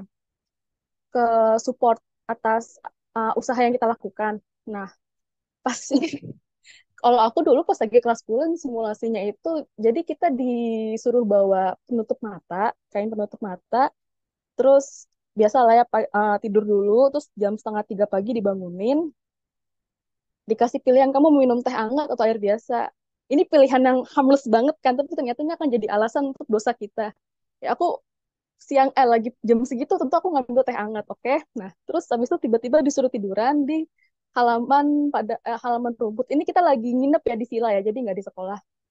Jam segitu di villa puncak dingin kan, terus tiba-tiba di telinga kita dibisikin, jadi kayak innalillahi wa innalillahi rojiun, terus insert nama kita.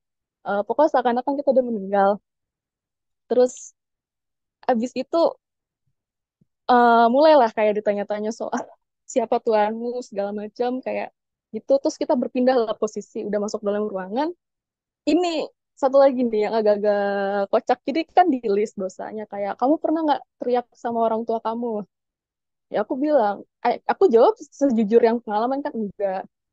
Kayak berarti nggak dapet list yang dosa yang ini. Terus tiba-tiba pertanyaan yang dikasih list-listnya kebetulan lagi enggak semua. Tapi pertanyaan terakhir, kamu tadi pas lagi ambil minumannya pilih yang anget apa yang biasa? Aku bilang yang anget dong. Itu dianggap sebagai bentuk keegoisan aku. Terus aku sebagai salah satu bentuk hukuman beneran nih aku ditetesin lilin panas. eh Gimana ya, ini kejadian apa tuh simulasinya itu dengan background suara cambukan dan ada senior-senior yang teriak-teriak panas panas dosa segala macam kayak gitu. Terus ya udah pas lagi di ending segala macam dengan apa ya nasihat-nasihat kayak gitu ditutup dengan tangis-tangisan, dengan mana aku nggak nangis sih karena aku bingung, aku confused banget pas saat itu. Terus ya udah selesai acaranya. Cuman ya oke sih, pas habis acara itu aku melihat memang banyak sih temen aku yang mungkin fase tobat gara-gara simulasi masuk neraka itu. Cuman aku pribadi, aku malah confused. Aku beneran bingung karena aku nggak merasa itu merepresentasikan Islam yang aku kenal dan selama ini aku pelajari gitu. Ya gitu aja sih, cuman sharing pengalamannya aku aja yang agak-agak random. Cuman aku nggak tahu sih apakah hal tersebut masih dilakukan di sekolah aku atau tidak. Soalnya kan ya udah bertahun-tahun yang lalu gitu. Duh, maaf ya kalau aku ngomongnya agak amburadul, soalnya mengingat cerita lama yang agak Nggak agak apa-apa, lucu. itu cukup insightful dan menurut aku resolusinya bagus dan refleksinya Kak Rehan bagus sekali di situasi yang seperti itu. Memang itu banyak digunakan ya gitu sebagai alat gitu di Iya. banyak situasi Fokusnya agama. lebih kayak ke hukuman sih, itu yang membuat Iya, aku teman. mempertanyakan aja sih pas lagi zaman-zaman di sekolah. Apalagi kan anak SMA itu bener lagi lagi gede banget kan rasa ingin tahu rasa penasaran, rasa bingungnya itu. Jadi ya itu semakin memperkuat aku confused. Ya, kata Kak Dimas, kritik atas beberapa praktik pembelajaran agama dalam hal ini Islam ada pada kecenderungannya yang dogmatis dan judgmental, terutama terkait dengan tafsiran teks kitab suci yang kaku dan kurang mengaitkan dengan aspek kehidupan sosial. Padahal itu paling besar di Islam tuh aspek kehidupan sosial itu kan, Kak. Dan maksudnya kontribusinya ini yang sebenarnya educationnya yang seeing something larger than ourselves gitu. Justru malah fokusnya di hukuman untuk diri sendiri. Itu agak um, membingungkan. Kata Kak Nathan, di Kristen juga mirip-mirip pas dipanggil ke depan altar. WK, WK, WK. Mungkin bisa diceritain juga itu, Kak. Um, Kata Kak Alam, sebagai lulusan pesantren pernah merasa kalau agamanya sudah sempurna. Waktu riset di sekolah yang siswanya banyak anak-anak WTS dan pengedar narkoba malah kembali mempertanyakan Tuhan kemana. Ya itu kayak proses yang dilalui hampir semua orang kayaknya. Justru mungkin itu salah satu alasan kenapa em, si Agustinus ini maksudnya highlighting bahwa ya teks-teks non-Christian itu pun bisa digunakan gitu untuk proses pembelajaran supaya nggak ada separation yang terlalu intens gitu ya. Dan si reasoning itu sebagai hal yang dikaruniai Tuhan bisa digunakan gitu di dalam manusia gitu dalam pengalamannya. Kak Olive, silahkan. Ini tuh Hanif lagi-lagi, nggak apa-apa, boleh Boleh, nggak? boleh Aku ada di banget, sebelahnya Olive. boleh banget, boleh Maaf banget. ya, boleh boleh nggak? Tapi kalau you want to give Boleh, boleh, nggak spotlight apa-apa. to another Pasti, person, pasti ada yang follow up lagi ceritanya. Semoga abis ini ada yang resign juga. Silahkan, Kak Hanif. eh, ini kayak aku tuh suka selagi ngomongin agama itu. Anyway, jadi aku berusaha mengambil kacamata yang non anekdotal ya. Hopefully non anekdotal. Of course subjektif, tapi hopefully lebih non anekdotal. Jadi sebenarnya kacamata utama kayak mungkin dari satu SD itu kita diajarkan as a background aku tuh dulu SD-nya Muhammadiyah. Terus SMP SMA itu di sekolah negeri tapi kayak Rohis gitu. Dan selalu itu sejak SD itu how Islamic instructors try to make learning or educating oneself as a form of prayer tuh kita dibilangin bahwa ayat pertama yang diturunkan itu soal perintah membaca. Which is, I don't know, uh, someone out there smarter than me might argue that sebenarnya the Arabic word ikro itu not necessarily reading ya, the way that we understand reading, maksudnya mentally reading something, tapi lebih ke arah reciting. Jadi ada aspek deklamasi yang kita menyuarakan atau juga menyampaikan sesuatu, not necessarily hanya menginternalisasikan itu gitu. Dan aku itu menurutku pengalaman universal yang siapapun yang sekolah Islam regardless of school of thoughts bisa pelajari kalau di Indonesia ya. Dan not to oversimplify, but as a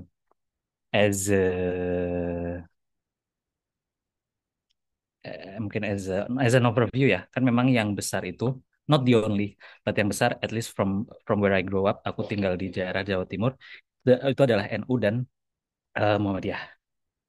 Aku Muhammadiyah, but my family is NU. Nah, kalau Muhammadiyah itu contohnya Laskar Pelangi deh.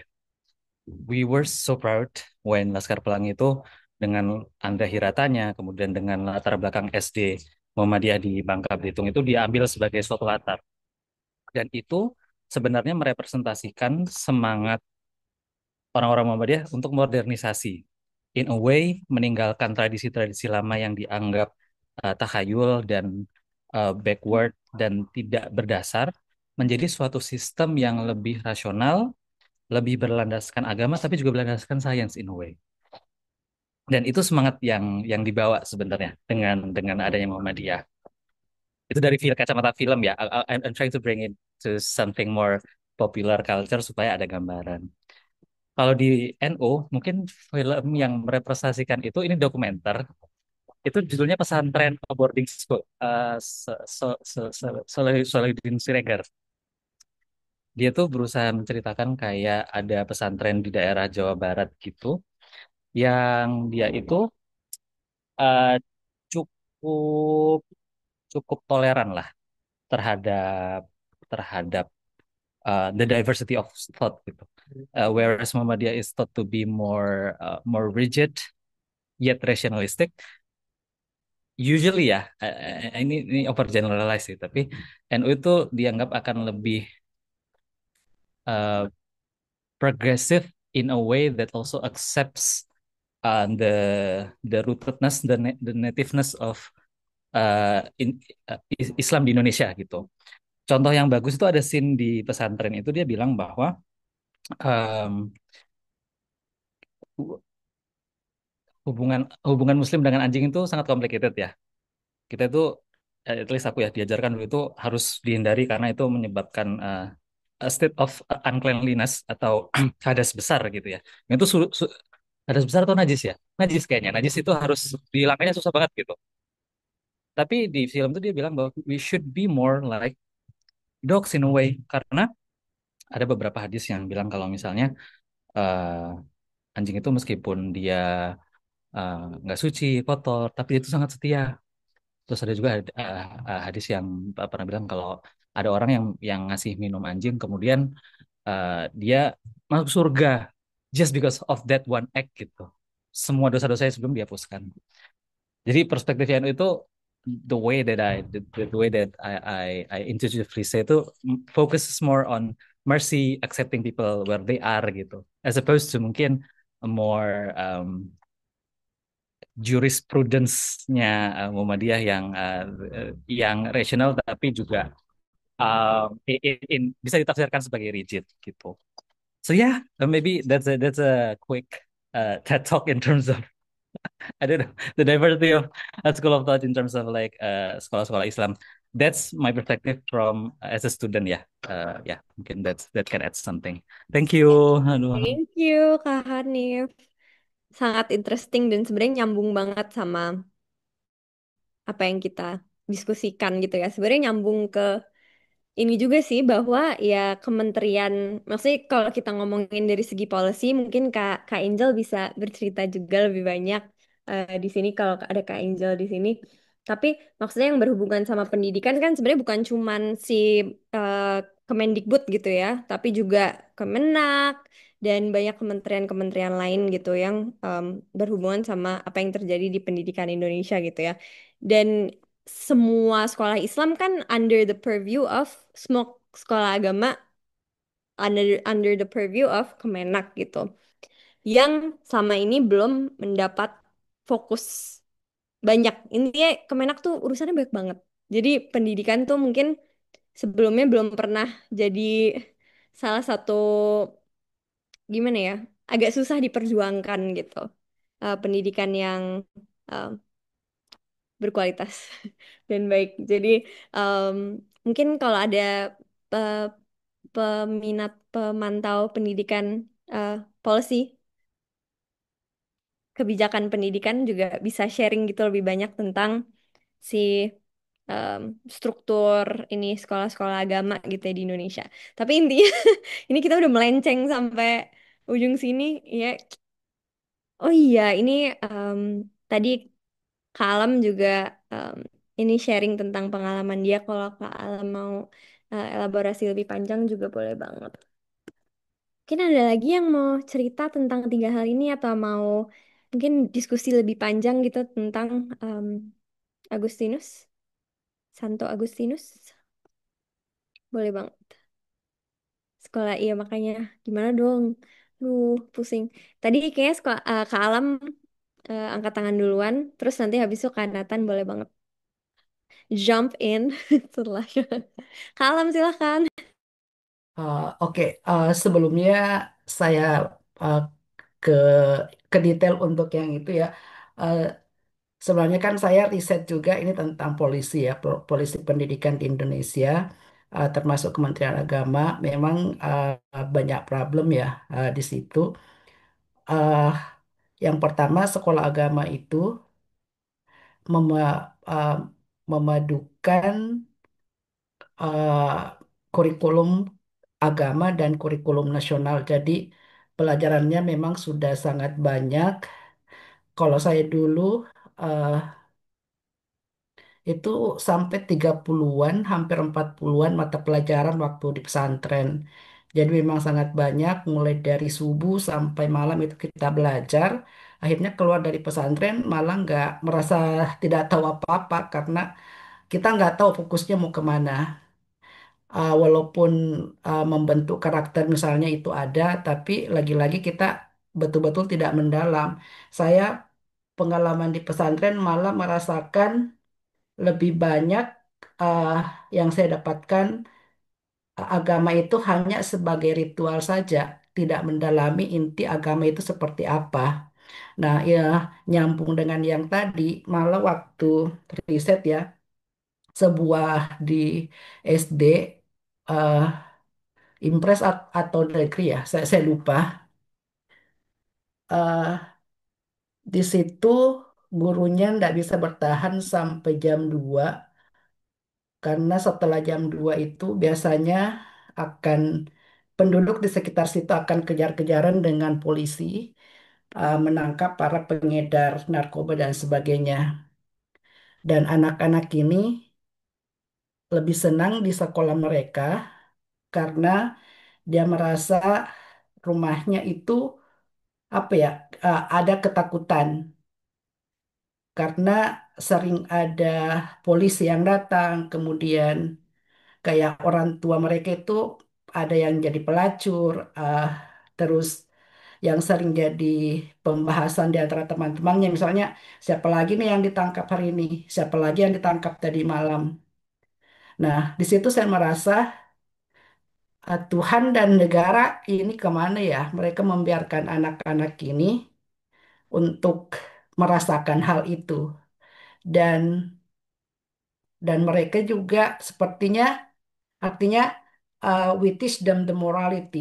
Kita mengajarkan tentang attitude apa segala macam, tapi dalam keseharian mereka itu yang mereka lihat seakan-akan mereka dikutuk karena tidak sesuai dengan moralitas yang ada di pendidikan yang ada dalam sekolah. Sehingga saya merasa bahwa di sini butuh Tuhan dan saya mencoba untuk apa ya melihat mereka secara dalam, kemudian melakukan pendekatan kepada mereka bahwa kalian itu tidak ini sebenarnya tidak dikutuk, hanya ingin apa ya melakukan hal-hal yang Tuhan ingin memberikan hal yang berbeda untuk kamu melewati hal-hal seperti ini. Nah, lagi-lagi saya masih mempertanyakan sebenarnya kenapa mereka mendapatkan tempat seperti itu, mengapa lingkungannya mereka seperti itu, dan seakan-akan pemerintah pun tidak terlalu peduli dengan mereka. Guru-gurunya bahkan eh, yang ditempatkan di sana guru-guru baru dan biasanya hanya bertahan sampai 6 bulan setelah itu pindah ke daerah lain. Seakan-akan mereka ditinggalkan.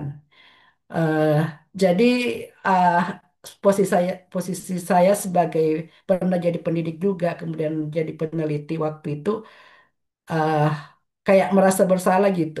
Kayak what can I do for them? Apa yang saya buat bantu mereka? Dan kepala sekolah juga tidak bisa berbuat apa-apa di sekolah tersebut. Nah, uh, mungkin bisa jadi pertanyaan, what morality can we teach for them? Sementara setiap harinya mereka tidak melihat moralitas itu ada di tempat mereka. Orang tua mereka itu kayak uh, terhina di masyarakat, dan itu yang mereka lihat di kehidupan sehari-harinya. Oke, itu mungkin Kak Nisrin, thank you. Kasih banyak Kak Alam untuk ceritanya. Kak Kriston itu mau menanggapi juga kah? Ya, aku jadi kepikiran ya sebenarnya salah satu pushback dari cara berpikir Agustinius yang alam berpikirnya seperti itu adalah oke bahwa istilahnya motif ekonomi dan intelektual itu harus dipandu moral dan spiritual. Karena Agustinus itu kan amat sangat menekankan ya pokoknya belajar di ilmu dunia ini supaya bisa kenal Tuhan gitu.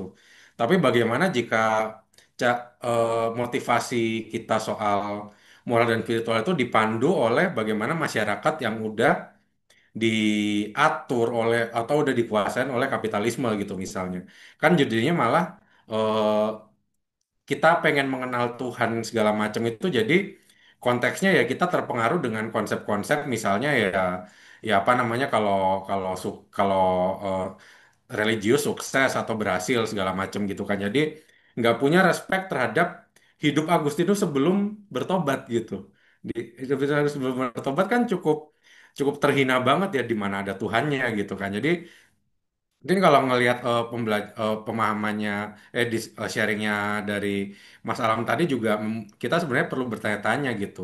Apakah ketika kita mencoba melihat something larger than ourselves itu membuat kita jadi memanusiakan manusia juga atau enggak gitu. Itu sih yang kadang mungkin bahayanya ketika ordered love-nya itu jadinya ngelihatnya ke atas terus atau ke Allah terus jadi Allah terus jadi nggak bisa ngeliat sekitar padahal Agustinus melihat pentingnya hukum kasih gitu. Cintailah Allah dan cintailah sama manusia seperti diri sendiri. Mungkin itu sih.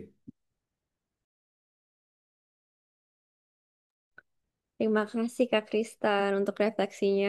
Iya, itu emang memanusiakan hubungan gitu ya, memanusiakan manusia itu jadi satu hal yang sangat amat penting gitu di ini yang sebenarnya emang diomongin banyak juga di ini kayak the learner centricnya, tapi bukan cuma sebagai learner doang gitu kan, seharusnya sebagai uh, sesama manusia gitu dan maksudnya termasuk si background pendidikan itu agak lucu sih yang dia cerita soal tiga tipe student itu dan pendekatannya juga. Um, iya, setuju. Mungkin ada yang lain kah yang mau cerita juga terkait diskusi, pertanyaan diskusi. Mungkin kita bisa kembali ke sini karena sebenarnya mungkin oh iya Kak Nathan tadi angkat tangan. Silahkan Kak. Iya, kayaknya ini menarik ya. Terutama karena Agustinus ya sebagai seorang Kristen dia upward looking ya kalau ngelihat eh, relationship lebih ke ketuhanan gitu. Dan mungkin karena aku lagi banyak baca tentang affection gitu, affect dari gender studies, itu yang bisa jadi kritik terhadap Agustinus juga ya. Jadi kalau kita selalu upward looking, bukan outward looking keluar ke sesama dan ke diri kita, bagaimana perasaan itu bisa eh, menjadi buah pengetahuan juga, eh, dan malah itu yang bisa bikin orang-orang beresonansi dengan knowledge kan ya, karena itu masuk dari perasaan mereka dari di lingkungan sekitar mereka gitu. Jadi dan itu juga yang ngebuat school fun menurut aku sih. Karena ketika dulu di sekolah Kristen ya dari SMP SMA itu selalu ditekaninnya pokoknya eh, apakah what would Jesus do atau kayak gitu semacamnya gitu lah ya. Jadi itu benar-benar hal yang abstrak banget, higher being segala macam. Dan ketika kuliah di sini, yang selalu dilihat ya gimana lu bisa inputting your affection ke knowledge ini. Jadi kita again punya punya peran yang sangat besar dalam pendidikan itu gitu ya, dalam mencari atau membuat pengetahuan. Dan ya itu jadi yang menarik sih. Apakah tapi kalau misalnya kita lihat dari indigenous indigenous beliefs itu mungkin beda lagi ya. Kalau kalau Agustus kan Abrahamic itu kan Tuhannya ke atas. Kalau yang di indigenous kan kepercayaan mereka lebih ke keharmonisan antara manusia sesama manusia atau dengan lingkungan gitu. Jadi bagaimana mereka memasukkan kepercayaan bukan ketuhanan sih, kepercayaan dalam pendidikan itu justru ya lebih masuk ke liberal education di mana yang dipentingin adalah peran manusia dalam dalam eh, lingkungan sekitar gitu ya. Dan mungkin itu yang juga bisa membuat orang jadi senang dalam belajar karena sangat kontekstual dan sangat eh, bisa menjadi this agent of change ya kalau bahasa bahasa motivator-motivator. Mungkin itu sih yang jadi refleksi karena bagaimana mungkin kalau kita mengubah konsep dari upward jadi outward, mungkin itu bisa seeing us punya peran yang jauh lebih besar dan juga lebih fun dalam pembelajaran. Kata, bagaimana tanggapannya? Kak Kristan mau menanggap dulu. Oke, thank you buat refleksinya karena ya memang itu sih kenyataannya memang pola pemikiran Agustinus ini kadang bisa jadi alat buat menindas indigenous education gitu ya karena konsepnya kan eh, bisa aja ngelihat pendidikan yang kontekstual itu itu nggak mengarahkan kepada Tuhan, itu mengarahkan kepada kesesatan, memuji pohon, menyembah pohon gitu kan kan biasanya agama Abrahamik itu kan suka ngatain animisme, dinamisme kayak gitu kan. Ya Tuhan itu ya di atas gitu bukan bukan di pohon gitu kan padahal ya akhirnya gara-gara kita kita apa namanya kita menyembah Tuhan dengan cara yang salah gitu order love-nya nggak order gitu padahal kita ngira kita order love kita akhirnya merusak lingkungan kita akhirnya pendidikan itu instrumentalisasinya adalah buat intelektual untuk economic means gitu jadi nggak jadi moral spiritualnya emang kalah sama intelektual economic means karena cara kita memahami moral dan spiritualnya problematik gitu. Jadi ya mungkin itu sih yang sesuatu yang kalau ketika mungkin Agustinus sendiri memang berapa pemikirannya problematik gitu, tapi cara kita membaca tentang cinta yang tertib itu kadang juga membuat kita salah salah kaprah gitu tentang bagaimana seharusnya ketika cinta kepada Tuhan ya kita itu mencintai sama yang kelihatan karena di Alkitab disebut barang siapa yang bisa mencintai dia yang tidak kelihatan ketika dia yang kelihatan di sekitarnya tidak bisa dicintai. Mungkin kayak gitu ya. Terima kasih banyak untuk refleksinya Kak Nathan dan tanggapannya Kak Kristan. Ini Hanif angkat tangan tadi. Aku udah melihat. Silakan Kak Hanif. Sumpah, I promise this is going to be the last. Cuman aku kepantik banget tadi yang soal apa perspektifnya Saint Augustine. Just want to share a story yang ini sangat apa prevalen banget. Uh, I believe you guys all know about this story in one way or another. Aku cuman refresh aja. But back in January or February itu kan memang President Trump signed like an executive order to limit the amount of foreign aid um, from their monetary budget and so on and so forth. And that time, G. Defense, the vice president, was a Catholic, right? And he said that, quoting Saint Augustine, that Ordo Amoris, or the order of love, direct us to focus on the community near to us, our family, our own citizens, and so on and so forth. And this becomes like this sort of philosophical theological um, rule of thumb is twisted into some kind of like conservative talking point, which later around like next week, Saint Francis and the Pope, Saint Francis the Pope. No, I mean Pope Francis. I'm sorry, Pope Francis wrote something, like a letter directed to the bishops of the U.S. saying that um, although Amore shouldn't be interpreted that way in a way that is very chauvinistic, and instead of like expanding our compassion, instead of it limits them. And he mentioned explicitly in the letter that maybe I can send it over somehow. I can dig it up, but he mentioned that although Morris should be interpreted in a way that also mematuhi the good Samaritan role, which is like we also have to like give out to they who are needy, marginalized, and poor. So yeah, I think that's relevant to the discussion. A little bit of like anecdote. Thank you. Thank you banget Kak Hanif. Wah, langsung dimatiin kameranya. Tapi itu penting juga sih soal em, maksudnya kan ini figur-figur yang sangat influential gitu ya. Jadi banyak eh, apalagi maksudnya tokoh agama gitu juga kan. Jadi banyak misinterpretasi gitu ya yang dipergunakan gitu oleh politisi-politisi juga terkait em, mungkin agama. Mungkin Kak Krisan atau Kak Nathan ada tanggapan juga untuk tadi.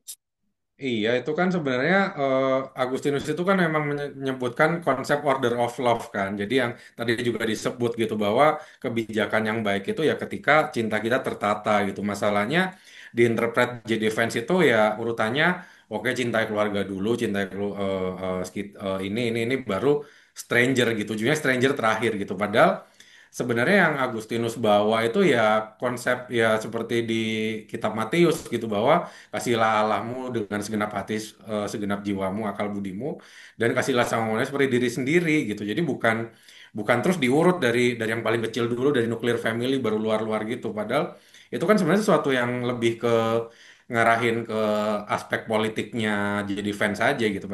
Pop yang sekarang itu waktu itu langsung ngoreksi gitu. Waktu waktu itu masih kardinal ya. Dia langsung ngoreksi jadi fans gitu. Jadi emang memang kecenderungannya adalah mungkin banget ketika kita memahami pendidikan ala Agustinus ini kita jadi salah baca gitu. Kita jadi ngelihat akhirnya kita perlu pendidikan secara ketat dan konservatif yang melingkupi ya ya udah yang penting ke atas dulu gitu. Akhirnya ke sekitar yang merupakan itu aspek yang itu dua Oke, yang mana? dua itu sebenarnya sama aja gitu. Maksudnya itu nggak ada yang lebih penting gitu. Tapi ya akhirnya jadi ngelihatnya ya udah penting lihat ke atas dulu sekitar ya belakangan gitu. Itu kan suatu yang problematik gitu dalam pendidikan yang berbasis Nggak mau. agama gitu. Nggak melulu pendidikan agama sih, tapi Cuman mau pendidikan yang yang Agustinusnya berbasis aja, boleh nggak?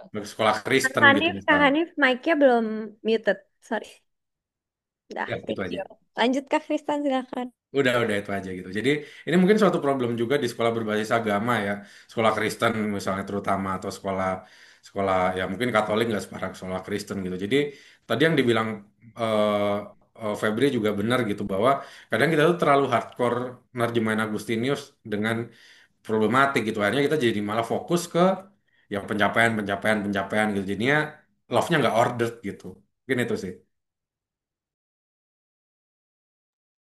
Betul sekali. Pencapaiannya padahal arbitrer juga ya. Jadi starting to hate it juga gitu. Sedih banget. Emang situasi kita sekarang emang patut untuk disayangkan gitu ya. Anxiety inducing. Kanatan ada tanggapan juga kah? All good. Ntar aku mau nyari nama-nama familiar. Neneu, neu, neu, neu, neu, neu, neu, neu, neu, neu, neu. Bah, oke.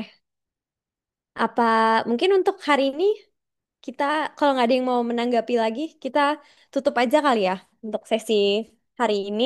Sebenarnya ini menurut aku pertanyaan diskusi yang sangat personal gitu ya. Jadi bahkan teman-teman yang em, nonton ini setelah kita atau cuman lihat slide ini doang untuk cuman lihat slide-nya doang bisa banget direfleksiin gitu ya dengan mungkin situasi-situasi dan pemikiran-pemikiran masing-masing em, juga.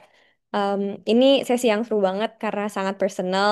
Jadi aku seneng banget banyak yang mau cerita gitu ya ke kita semua. Semoga em, next time juga ada banyak cerita personal, anecdotes yang seru yang bisa kita nyambungin juga ya ke em, pembelajaran dan topik diskusi yang kita bicarakan.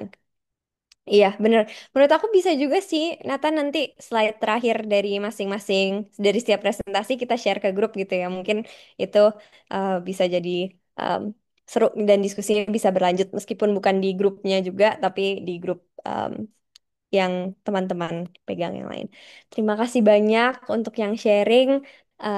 Hari Minggu kita bertemu lagi. Em, Terima kasih juga untuk teman-teman yang udah ditagih untuk jadi lead materi berikut-berikutnya, yang udah mau jadi pemateri juga. Mungkin teman-teman yang kepingin jadi pemateri juga bisa langsung WhatsApp tim forward atau tim logos. Nanti kita coba cari yang tepat gitu. Iya, benar. Kak Dimas bakal bahas Socratic Education lusa ini. Kita lihat formatnya akan seperti apa. Apakah akan Socratic Maaf ya Kak, atau enggak. Em, oke, ada lagi yang mau menambahkan? Mungkin ada yang mau mempromosikan acara atau apapun itu dari Logos? Aman? Aman, tinggal besok ada Henry Girox juga sama Wih, bisa sama Socratic Education. Bisa ada Yes. link grupnya. Sokratik yang nggak bermau Martinez. Lucu. Bisa minta link grupnya. Kayak ini maksudnya Logos Education Group ya, Kak. Jadi itu kayak saat sign up ke mungkin kelas-kelas ini, itu nanti ada link grupnya juga kan ya, Kak Nathan kemarin. Yes. Atau, Aku sekarang kirim di sini jadi, kali ya, di chat. oh ya, sip. Terima kasih banyak. Thank you Kak Keisha udah nonton sampai akhir. Terima kasih banyak semua. Sampai jumpa hari Minggu.